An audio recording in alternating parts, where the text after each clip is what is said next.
এটা ইণ্টাৰনেট এটা আইটেম এটা ইভেণ্ট হিচাপে লৈ ল'ম সেই সংক্ৰান্তত তেখেতে যোৱাবাৰ পাতিছিলে নতুন হেৰি বছৰত নোৱাৰিলে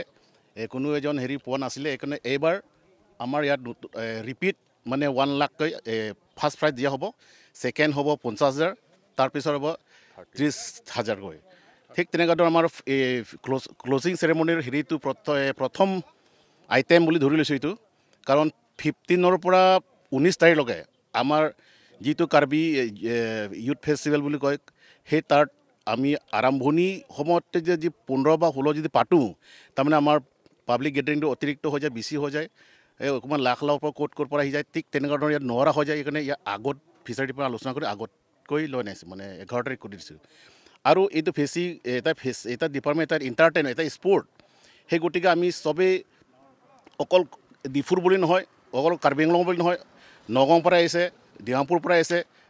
ওচৰৰ পাজৰৰ যিটো ষ্টেট নেইবৰিং ষ্টেট যিবিলাক আছে সিহঁতৰ পূৰা কোপাৰেট কৰিছে ঠিক তেনেকুৱা ধৰণৰ এটা স্পৰ্ট ইভেণ্ট বুলি ধৰি লৈছোঁ আৰু আশা কৰোঁ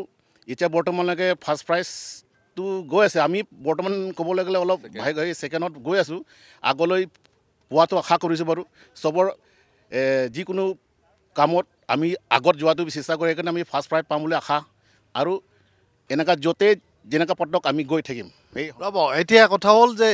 এতিয়ালৈকে কিমান ডাঙৰ মাছ উঠিছে কিমান কেজি এতিয়া মোৰ বৰ্তমান 1 কেজি 60 গ্ৰাম মানে 1 গ্ৰাম কম এনেকুৱা ধৰণৰ পাইছোঁ এতিয়া বৰ্তমান আমাৰ ছেকেণ্ড প্ৰাইজত গৈছে এটা ফাৰ্ষ্ট প্ৰাইজ আছে 190 মানে